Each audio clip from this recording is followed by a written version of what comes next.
pheromones, and you see a waterfall at the end. Worried, you try to row backwards against the flow of the water. You get more and more tired. There is a point at which the speed of the water flowing towards the waterfall is matched by the speed of you rowing up. That is your event horizon. You pass that point, the inevitable end will be at the bottom of the waterfall. Replace that boat with a particle of light. And you can imagine what is happening at the event horizon. One of the aspects which I find most incredible is that the event horizon can alter, can change, can warp this dimension that for many years people thought was untouchable. Time.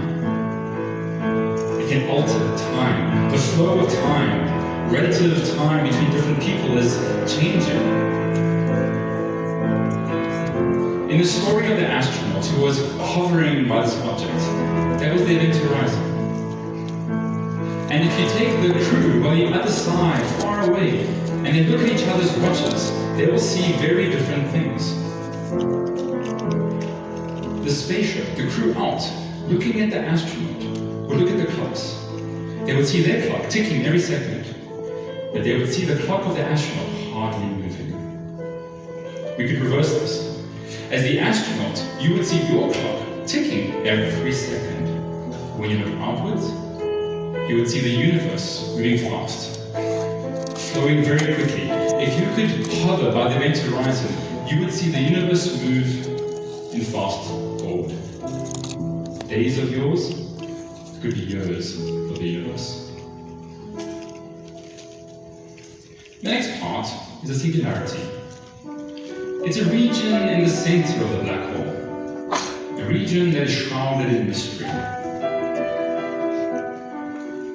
Our best theories cannot explain what is happening at the center of the black hole. It is where everything merges, where everything falls, a point of infinite mass and infinite density, a point which just does not make sense.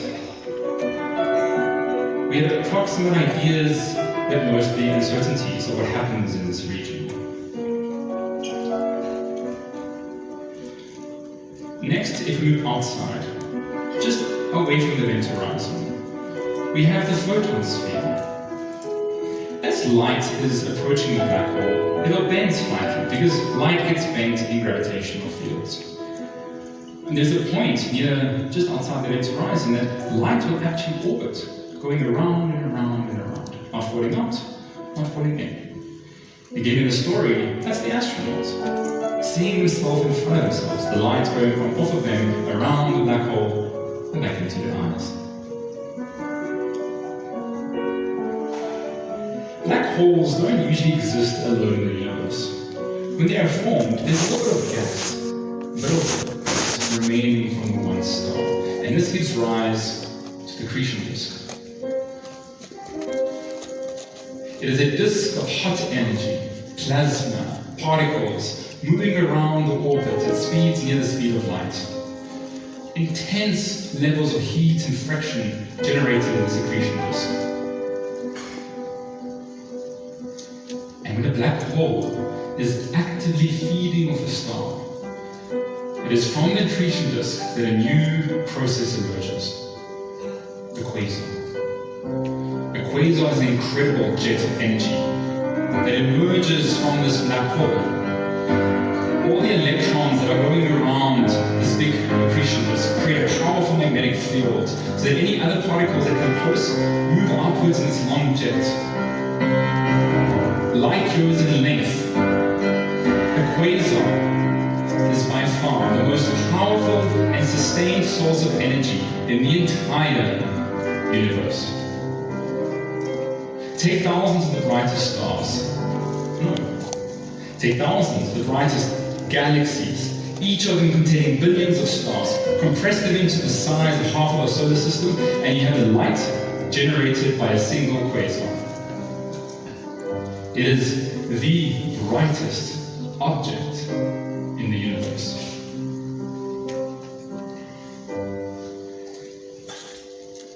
There's a paradoxical nature to black holes. A sort of yin and yang of the universe. Black holes, which are the darkest, which imprison the most light, give rise to the brightest process, the process which best ejects light, quasars.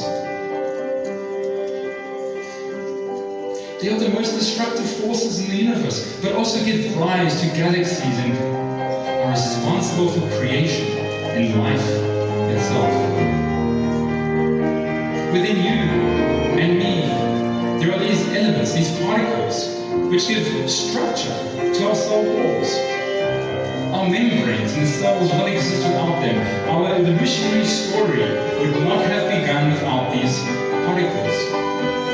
And these particles can only be created in the most violent processes in the universe, such as a black hole destroying a star. When this happens, these particles are created, crafted, flung throughout the universe, and at some point in the distant past, landed on Earth. They mixed with the other ingredients of life to form all that we have today. And so, next time you pick up a flower, or hold someone's hand, know that in the very souls of your own being, in the very cells of all of life, lie fragments of cosmic collisions which once spanned the entire universe.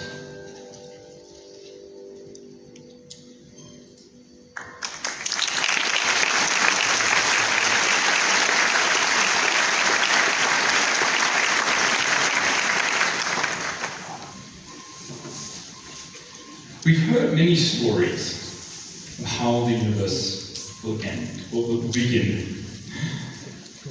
But what are the stories of how our universe will end?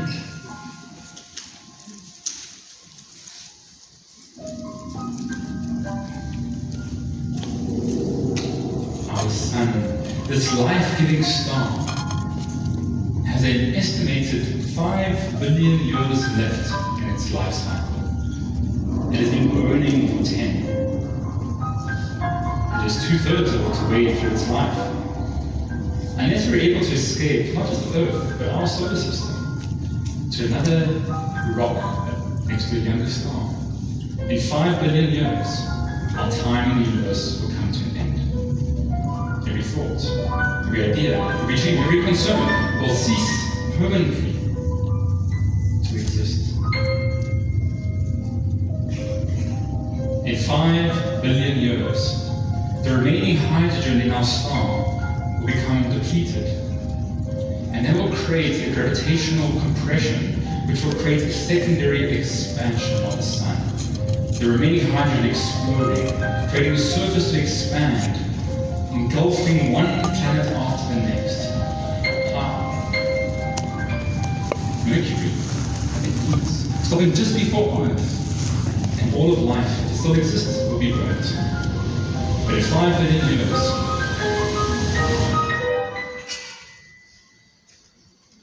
our sun will come to an end.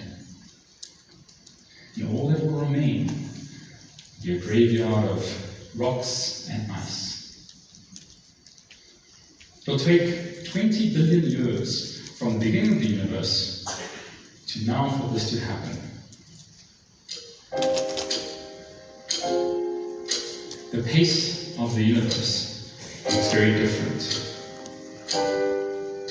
I want you to imagine that every second is like 20 billion years passing as we advance.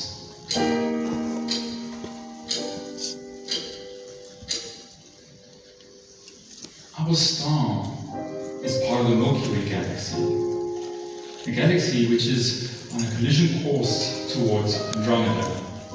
Two galaxies with billions of stars are going to collide together in this fierce battle.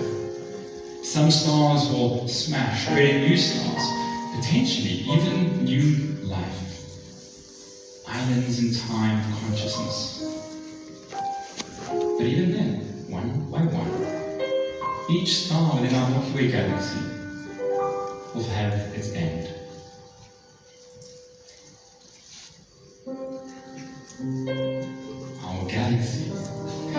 one of 2 trillion galaxies in the entire known and observable universe.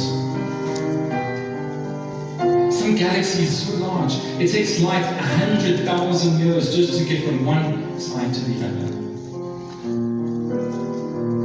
But no matter how big these galaxies are, no matter how old or how young they are, one by one, they'll find their end.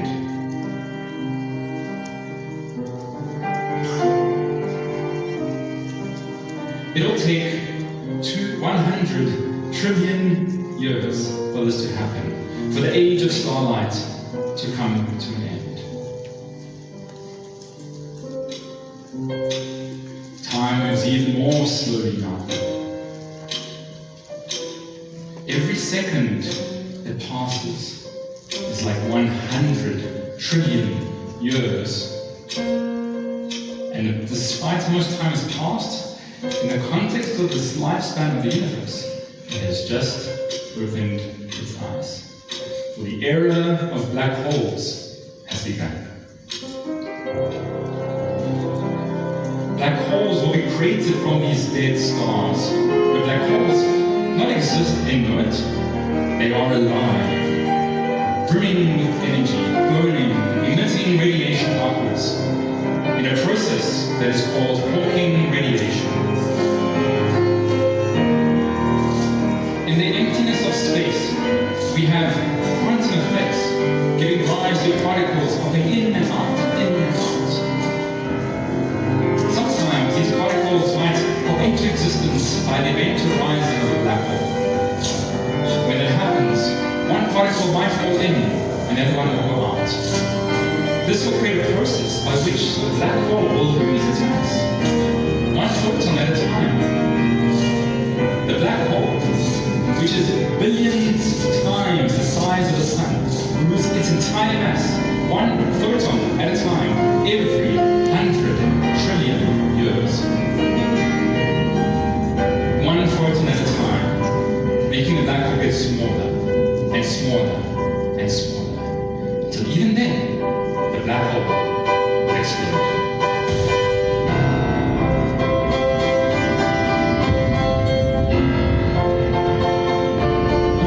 Fireworks in the sky, one black hole after the next, its remaining energy exploding, spreading across the universe.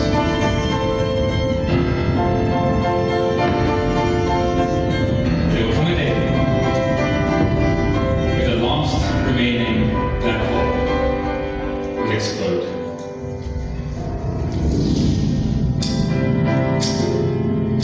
The final measure of the universe has begun. The remaining energy, the last photons from that explosion will expand upwards throughout the universe, getting stretched more and more, until there is nothing in the universe to even keep track of time, at which point time itself will cease to exist.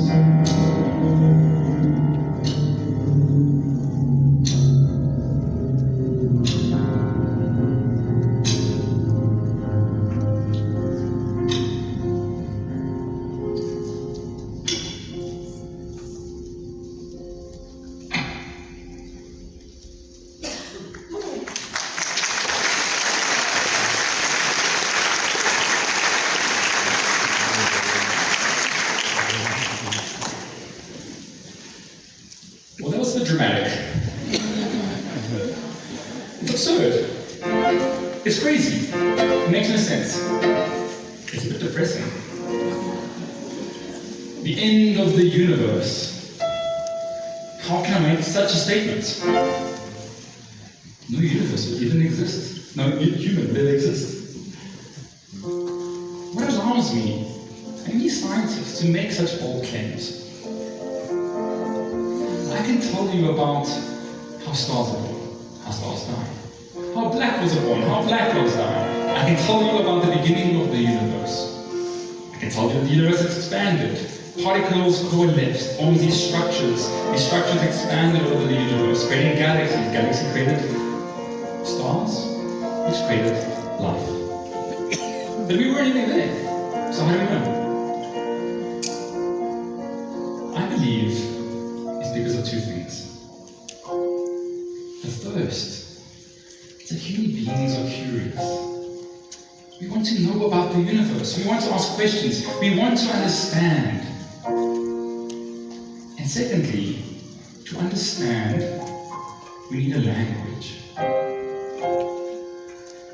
Beneath the structure, the complexity of the universe lies simple, ordered laws. And so to understand the universe, you need a language of structure, of order. It so happens that for humans, that language is mathematics. Mathematics acts as an interpreting tool between our mind and the universe.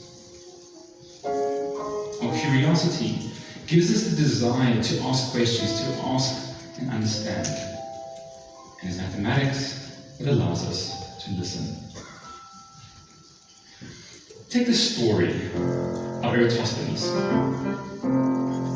A curious person. He was the head of the library of Alexandria. And one day he was reading this book. In that book there was a statement, an observation, that on the 22nd of June, at exactly 12 o'clock, when the light would come down, there would be no shadow cast on any pillar. And there was a well that you could see right down the center. It was illuminated. The only day in the entire year that this could happen. To most people, such an observation would be pretty meaningless. It doesn't affect your day-to-day tasks. So why would you care? Eratosthenes, however, was a very curious person. And he asked himself the question, does this phenomena that he observed from this book in Syene also occur in Alexandria? So he went out on the 22nd of June at 12 o'clock and he stuck a stick in the ground. He saw there was a shadow, different to what he had read in Syene. And this was strange because at the time, people thought the earth was flat. So if the sun is coming directly above, and in Syene there's no shadow, in Alexandria there's no shadow, well, that's easy to explain, the earth is flat. Perhaps there's a shadow in Syene, there's the same shadow in Alexandria, again easy to explain, the earth is flat. But how do you explain that in Syene there's no shadow, and Alexandria there's a shadow? Well, to do that, you have to go against conventional wisdom. And he realized the only way to explain this is if the earth was round. A round earth. If you assume the light rays are coming from directly above, it's the only way to explain what he observed. The light was perfectly aligned with Syene, but slightly misaligned with Alexandria, creating the shadow. And what is more, he could actually calculate the circumference of the earth. He knew that the towns were about 800 kilometers apart. How did he know that? He got someone to walk it. Someone to walk, step by step, from Syene to Alexandria. And using some simple geometry of a circle, he could deduce the actual circumference. He calculated around 40,000 kilometers. And that was remarkably correct at the time.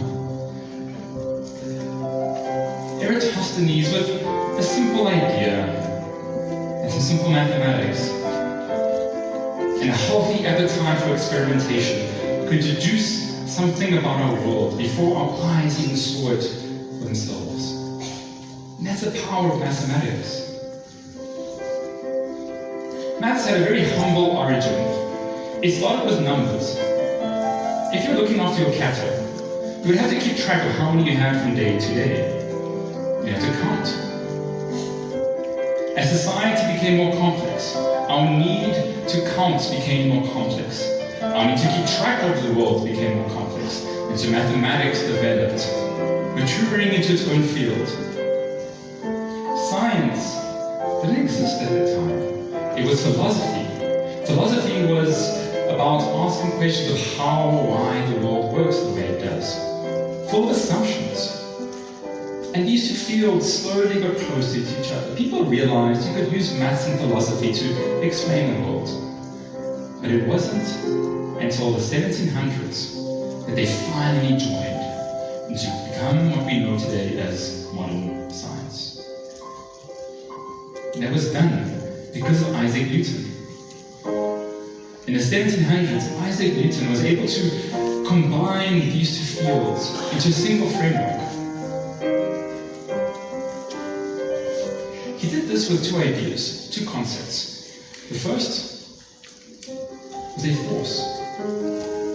Newton believed that everything in this universe is moving because some force is or is not acting upon it. An object which is moving was moving because a force moved it, and it stopped because a force stopped it. And so he needed a language which could describe this fundamental aspect of change. Calculus. Newton developed a mathematical framework to understand how things change in time. Because of this language, he could articulate what he saw with a precision that no one was able to do so. It was combining force and calculus that he could explore the world around him. He could ask many questions, and the one which most interested him were about the heavenly bodies. He realized he could use calculus and force to deduce a law of gravity. A law that could explain how the stars and the planets were moving around space, how they were moving around here on Earth, how things fell to the ground. He could describe the universe with an accuracy that had not seen. But as time progressed, our ability to observe with technology became better, and we started to notice some issues in his laws of gravity. They weren't able to explain everything in the universe. In the late 1800s, there was another person who was exploring gravity.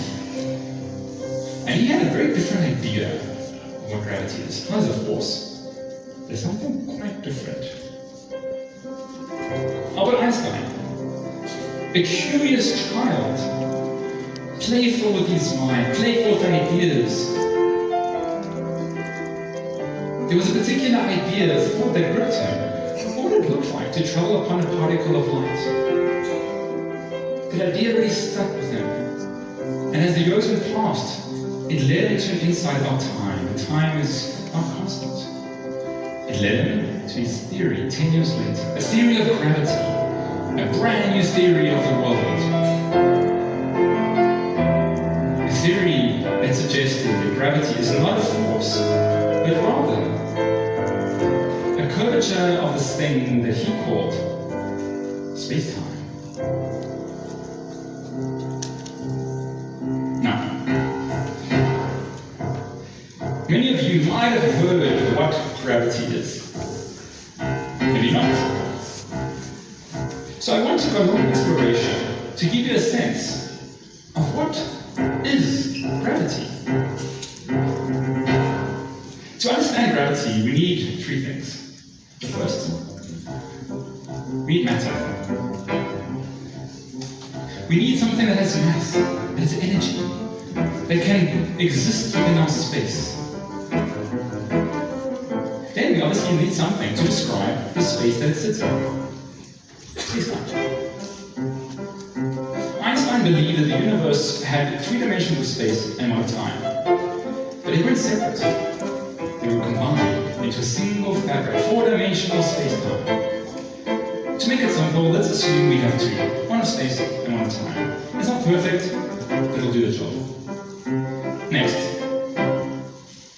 we need a way to describe how matter and space-time interact. We need to understand that any object will bend this space-time. And then anything just caught in this bending of the fabric will follow that curvature. And so it is the curvature of space-time which gives rise to gravity. The way we can understand that is by thinking of two little ants. Take two ants. We put them on a flat surface. That flat surface is moving to infinity. These ants are not really getting closer or further away, they're on parallel lines. And because it is flat, they don't move close or away, existing like this forever. Let's change the curvature of space-time. Let's put these ants on a sphere, something which is curved. As these ants move forward, they think they're on parallel lines. But as they go along the curved surface, they notice themselves getting closer and closer and closer. Almost as if there's a force which is joining them towards each other. Almost like there's gravity. Let's now change the situation slightly more.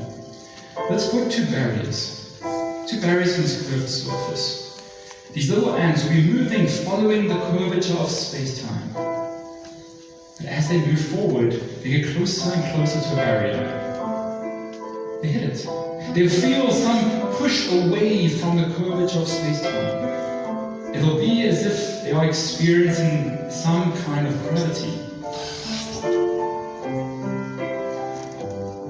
It's not perfect, but it gives a sense that it is the curvature of space-time. That us human beings living in this four-dimensional space-time, wanting to follow the curvature to the center of Earth, but being impeded by the surface of Earth, which gives the feeling of gravity.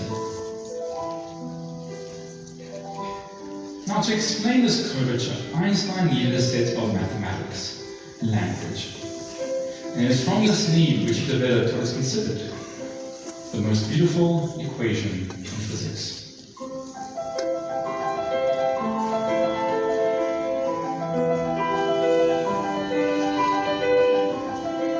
Einstein's general theory of relativity. A theory which looks simple. A theory that has two parts to it. It has the part which talks about space-time, the curvature, the geometry, distances, angles. And you have the part which talks about matter, energy, how it's distributed within the universe. But beneath this simplicity lies a profound complexity. Not to understand what is happening, but if you take these equations and you unravel them, you see that the equations break up to more equations, and those equations become even more equations. This complexity is unraveled from the apparent simplicity. And it's for this reason that Einstein's equation is also thought to be one of the most difficult and complex equations in the universe. People often think of his equation as a sort of dance. A dance between matter and space-time. Matter tells space-time how to bend, and space-time tells matter how to move.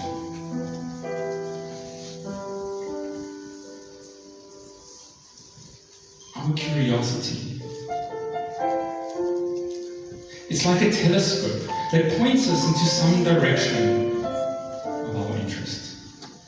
Mathematics. It's like the lens that allows us to see in a distant universe. The more powerful the lens, the more powerful the mathematics, the further we can see with more and more detail. Eratosthenes, with simple ideas and simple maths, could deduce the curvature of Earth. Einstein, with an idea but far more powerful mathematics, could deduce the curvature of the universe.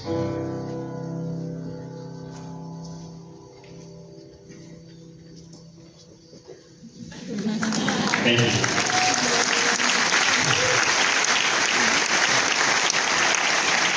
Alright, let's get back to the story.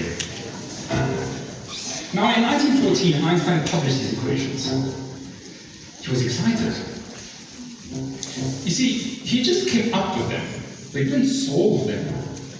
Coming up with an equation is kind of like coming up with Lego. The rules, the structures, how the different pieces combine. But solving an equation is like trying to build a spaceship from the pieces with no instruction. So Einstein was very interested to know what people think about his theory and what solutions would they find. But in 1914, something else was occupying people's minds, something a lot darker. World War I.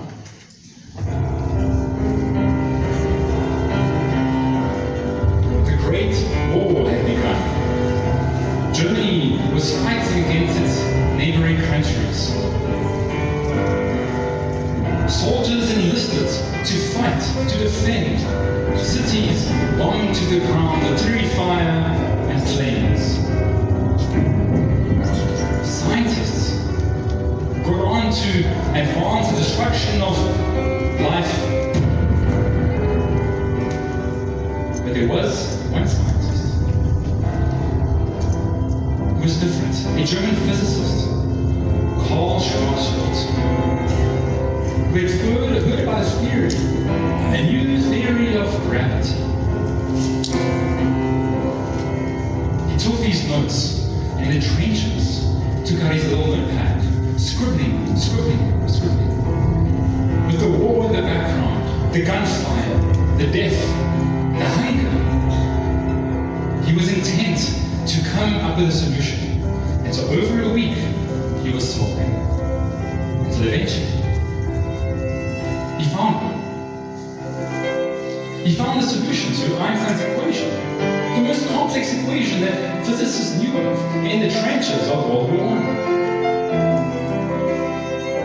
He had a quote when he sent this solution back to Einstein. It said, "As you see, the war treated me kindly enough, in spite of heavy gunfire, to allow me to get away from it all and take this walk in the land of your ideas."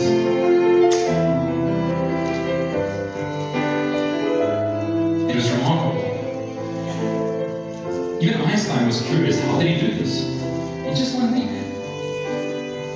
Carl simplified the universe. He imagined a universe where there was nothing except for a single spherical mass. And in simplifying it like that, he could understand what was the curvature of space-time around the simple spherical object. What was the gravity like? But in doing so, he solved one problem, but he introduced something else. A strange solution actually arrived from this. There were two regions that didn't make much sense. The first was this boundary. A boundary around this object that if you were to cross, you wouldn't be able to get back. You wouldn't be able to escape. Not even light would be able to escape. But more strangely was a point at the center of this object, a singularity. The point where the mathematics was just not making any sense. Infinite mass, infinite density. Infinities do not exist in nature, and so we thought perhaps there was a mistake. It is in the trenches of World War I where the first idea of the black hole emerged.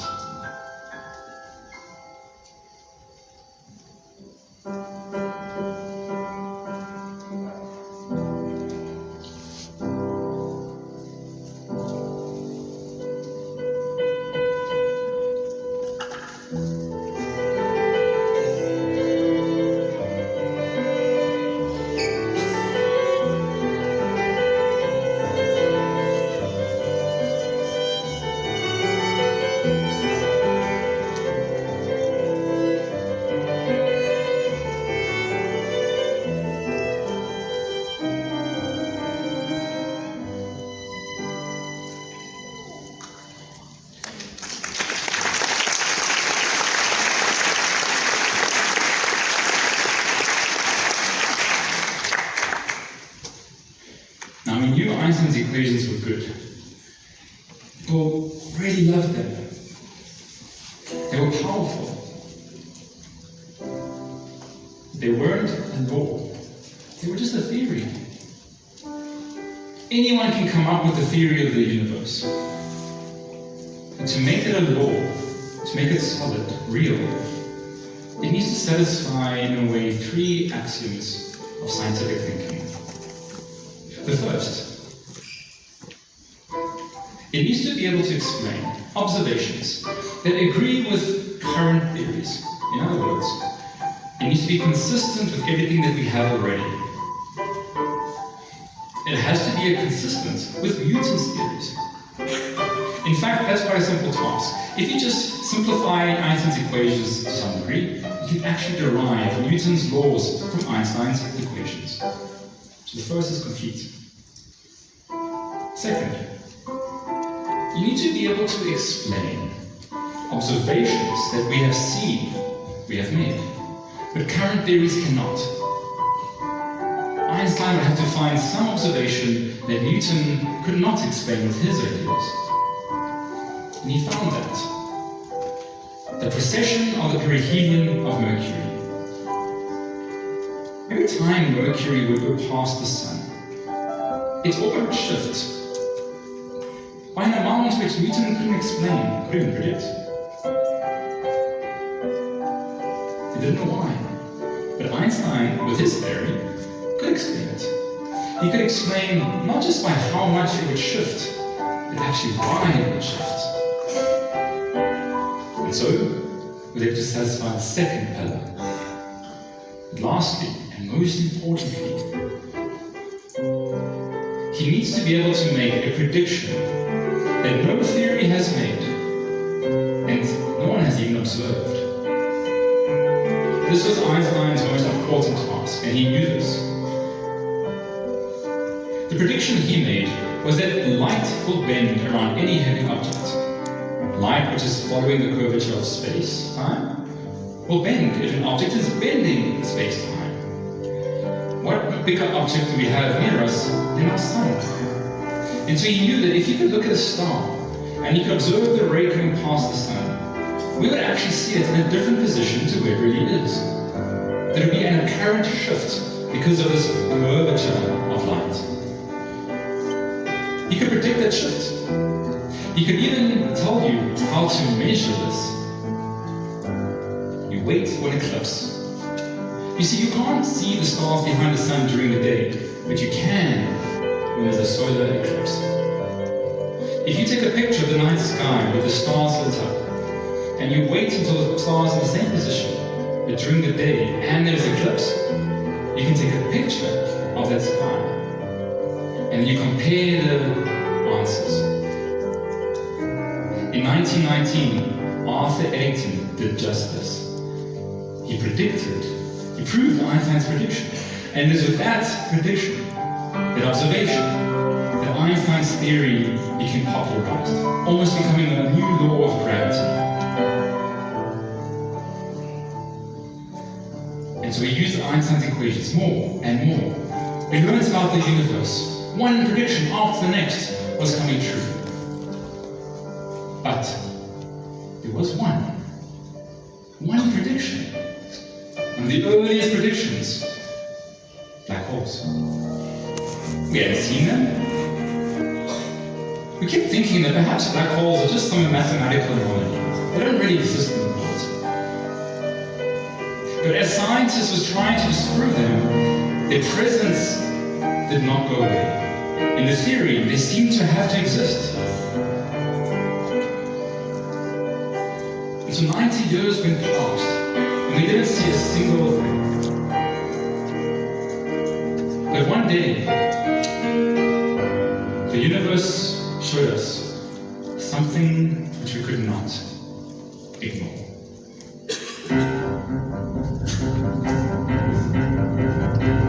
A mystery at the center of our galaxy. Astronomers were studying the orbits of stars within our galaxy. Typically, when they look at these orbits, they assume they move in these slow and gingerly paths. So imagine their surprise when they saw a cluster of stars at the center, zipping around, moving in tight orbits. Speeds that could not be explained. If our Earth was moving as a many stars moving, 1 year would be just 11 days. When they saw the center, there was nothing. No object. But they were definitely orbiting something. When they did the calculation to understand what object would have to sit at the center of a galaxy to explain these orbits, only one answer came. The object would have to have 4 million solar masses. An object that we have never seen that size before. But there was one object which would satisfy us. It would be the black hole. The black hole, with its lack of light and its mass, could explain what we're seeing at the center of the galaxy. And so it was the first indirect piece of evidence that black holes actually exist. The second evidence came in the form of gravitational waves. One of the predictions from Einstein said that if any object is moving around in a very particular way, it will transmit gravitational waves. Waves of space and time that are quite literally contracting, expanding in different directions, rippling out throughout space like ripples on the surface of water. Any object caught in its wake will experience this contraction and extension of space and time as the waves pass through it. One of the most powerful sources of waves comes when you have two objects locked in advance, orbiting each other, creating these powerful gravitational waves, making them get closer and closer until eventually they'll collide.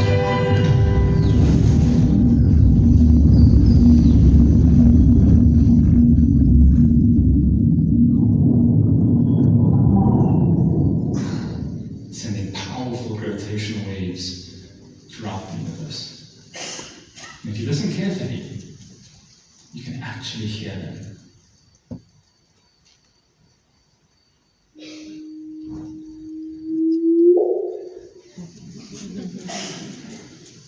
It was a gravitational wave. Now we can't actually hear gravitational waves, but one passed through Earth. We felt it. We detected it. We converted those vibrations into an acoustic frequency, and that is precisely what we heard. This measurement was done by an incredible observatory, the Laser Interferometer Gravitational Wave Observatory. In other words, LIGO. LIGO is phenomenal. 2 long arms in different directions, built purposefully to measure the faintest of vibrations of gravitational waves as they pass through. It's so sensitive that they had to build 2. One by Switzerland and one on the other side of the world. This is because they could actually measure the vibrations of a worker plowing a field a kilometer away. And so they were always detecting signals. If the 2 signals were different, it was just noise. But if the 2 detectors measured the same signal, the same frequency, then we had gravitational waves. And that's what we measured. And we worked out, well, what objects would have to have collided to create such a signal? There was just one answer. The merger of 2 black holes was 1.3 billion light years away. These 2 black holes were caught in some dance, getting closer and closer until they combined. And in that combining, they created powerful gravitational waves which moved outwards, moving for 1.3 billion years, until they passed us. But by the time they reached us, they were very, very faint. So faint that in order to measure them, LIGO has to make a measurement within space equivalent to trying to measure the width of a proton to 1/10,000th that of its diameter. That is how fine LIGO has to make these measurements. So how do you do it? How do you measure something so small? With lasers. LIGO would take a powerful laser. It will shoot down the splitter into two different beams. The beams will hit a mirror, bouncing almost 400 times, creating an effective length of almost 1.2 kilometers. This is to extend the arms.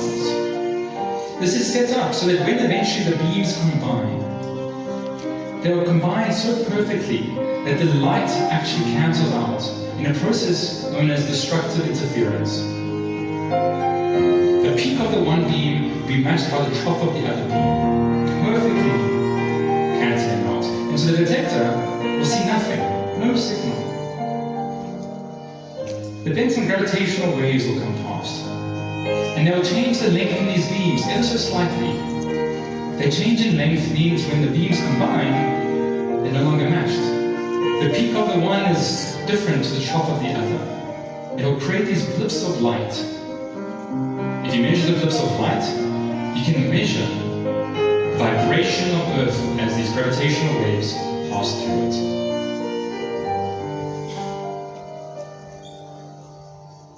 And so now we knew black holes exist. They've shown their presence indirectly. We've seen the effect on the universe around us. So what if we wanted to see them? What if we wanted to take a picture of them? The problem is, black holes don't emit light. You can't really see a black hole. But most black holes don't really exist alone. When they're formed, there's an accretion disk which is created around them, creating a glow of light. Contrast the glow of light with the black center, and maybe you can see it. The problem is that every accretion disk is no brighter than the neighboring stars, so we wouldn't be able to tell them apart from where we are on Earth. When black holes are feeding on a star, a jet emerges, a quasar, a powerful beam of energy, light years in length, that acts like a signpost, telling us where the black hole is and where to look. As we were taking pictures of our sky, we took a picture of a specific galaxy, the Mizar 87 galaxy, and from it was a beam of almost 100,000 light years in length. A beam that could only be created by a black hole. And so we found it. We found where the black hole is and exactly where to look, because this quasar was pointing us in the precise direction. The way we take pictures of our universe is with telescopes. Telescopes are these devices that have big satellite dishes. They will collect the light coming inwards, reflect it to a sensor, convert that into an image. The bigger the telescope, the further we can see with more and more resolution. If you look at where the black hole is at the center of AN87, it is around 58 million light years away. Although the black hole is almost bigger than our entire solar system, from that distance, it is incredibly, incredibly small. To take a picture of this would be like trying to see someone read in London from Johannesburg. And so we did a calculation to understand, well, how big must this telescope be for us to take a picture of a good enough resolution of the black hole? You get a very disappointing answer.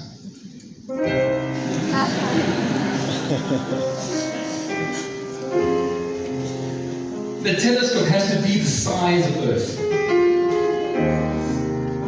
It is the only way we can see a black hole. But that's impossible. We can't build something that big.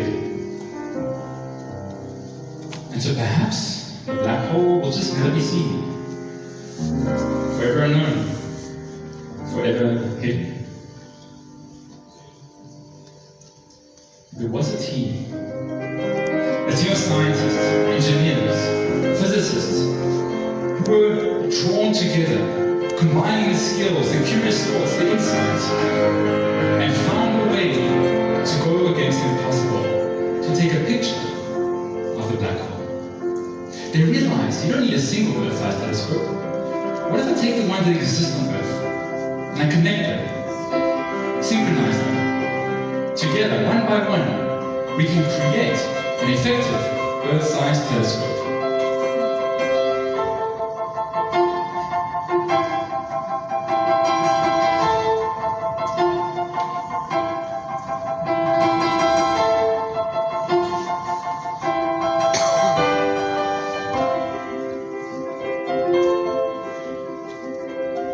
By taking the existing telescopes on Earth and combining them in a very ingenious manner, physicists were able to make an effective Earth-sized telescope. And from this, they could use some technical magic and come up with a picture.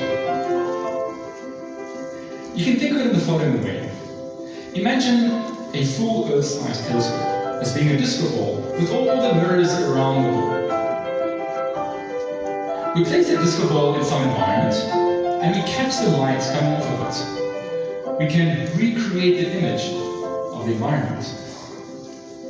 But now, remove the little mirrors and you have what we have, an effective Earth-sized telescope. A couple little spots around Earth. They're not really seeing the full picture. They're seeing little specks of light. So what does each telescope actually see? What are these little mirrors? Well, you can think of each mirror as actually a pair of telescopes. These telescopes are synchronized on Earth. And they synchronize to point at a very specific point in the sky, where the black hole is. They will sit there, taking in the light, taking in information. But when it arrives to the telescope, it doesn't look like what you might expect. The way the light interacts with these satellites is such that when it goes to the sensor, they sort of see a smearing of light in the horizontal plane, and repeat it above and below. What these pairs of satellites sees is a combination of bright and dark lines.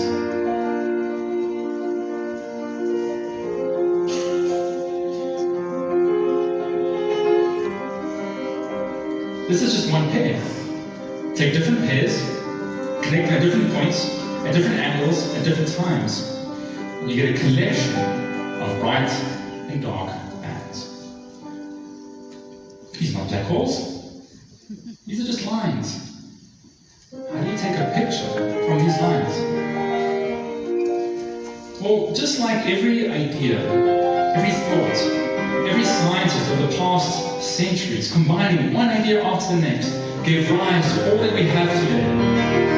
So too did one image at a time combine to allow us to take this picture of the black hole and see the hidden giant of our cosmos.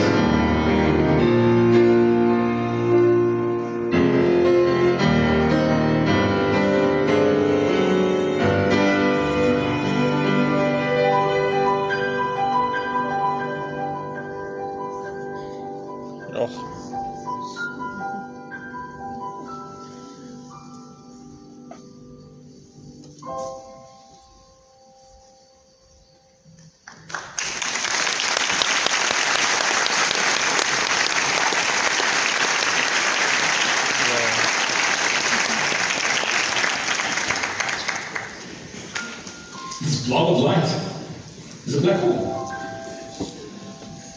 A blob of orange and black. It doesn't look that impressive. When you know what it had to go behind to see it, it's phenomenal. In 2019, the physicists of the EHT, Event Horizon Telescope, were able to piece together these fragments of light and combine it into the first actual picture of a black hole. an object which was full of mystery, imagination. We didn't think they could exist, given how insane they are. But we saw it. What is remarkable is that we saw it enough structure to actually look at the different parts. Well, we have the accretion disk. That is the edge, that is the globe. That is actually what allows us to see the black hole. The contrast of the globe at the center of darkness. We move inwards, we get the photon sphere. There's a point of last light. The point at which the last photons are orbiting this black hole. They're not really coming out. And that's why we see the edge of darkness at that point. And inside, well, that's the event horizon.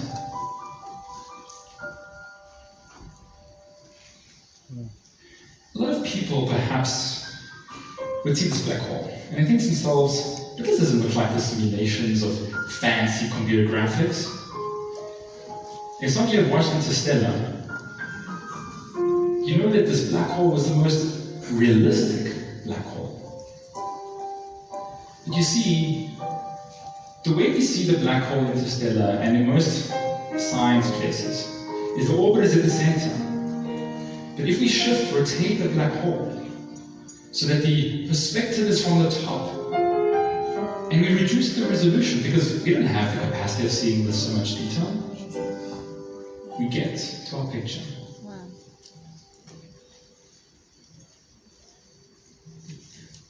Maybe yourself, or people that you know, have questioned, why do we care? Why do we study black holes?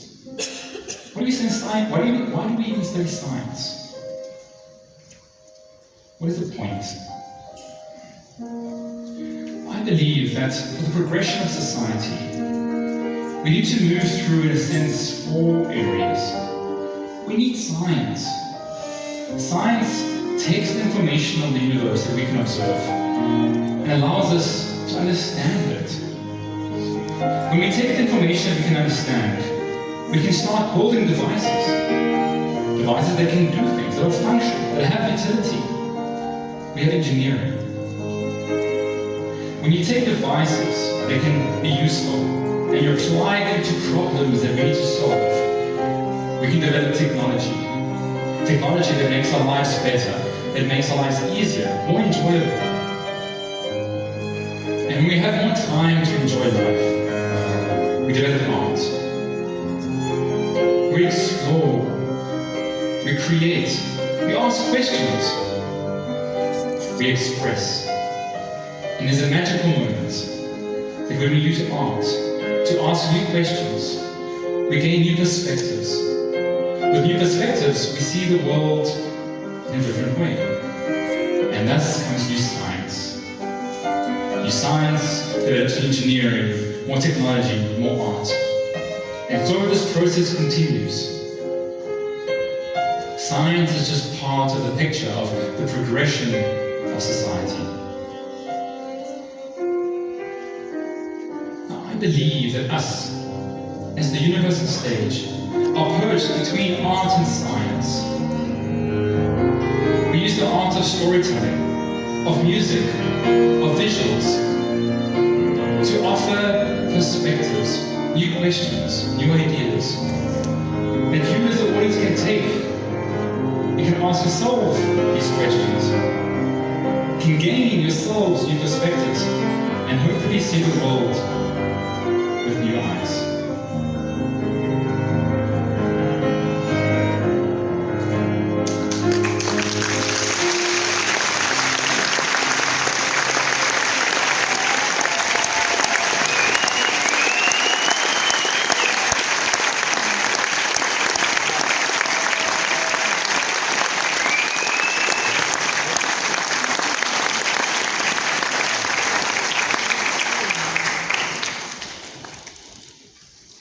At the age of 16,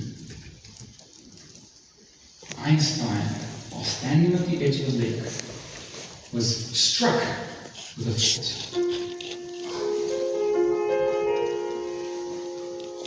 A simple idea, a question that would change the world forever. What would it be like to travel upon a particle of light? you experience. To most people, such a question would be pointless. You can't control the particle of light, so why do you even care? To Einstein, that simple idea was all he needed. A seed in the fertile ground of his imagination. It would accompany him, going to school, on the bus, to work, on the train, to the park, to the mountains. And every time this question resurfaced within him, he allowed himself to go deeper into the rabbit hole of physics and his imagination. It was from this idea that he met his foundational insight, that time is constant.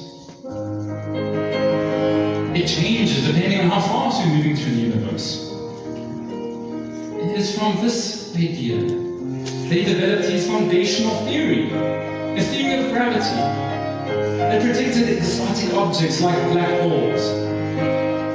A theory which inspired scientists, physicists, engineers to create the most remarkable devices, like LIGO, that could measure distances within our universe to 1/10,000th the width of the photon, as gravitational waves came from black hole mergers.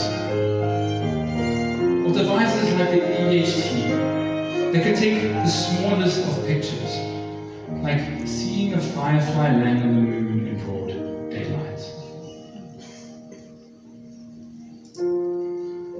You and me, we all have these ideas, we're all curious. It is not just for scientists and for engineers, it's for all of us. We are born with it. As kids, we will play, we will ask questions, we will imagine. As we get older, we sometimes stop. It gets hidden behind our doubts, insecurities, fears. You know what this feels like. You want to say something different, say something new, but you stop. You hold back, you pull back, scared of saying the wrong thing, scared of being seen, scared of standing out. But so often, it is behind these shadows where our greatest potential lies, hidden in arm's reach.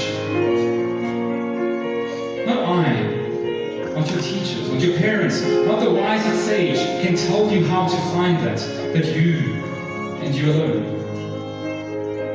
It is a curious thought, the spark of an idea that lies within which draws you into some direction which you cannot explain or ignore. And so next time you have an idea, a thought, something which gets hold of you, which does not let go of you, no matter what you do. What if you listen to it, rather than ignoring it? Aren't you just a little bit curious to discover the hidden giant within?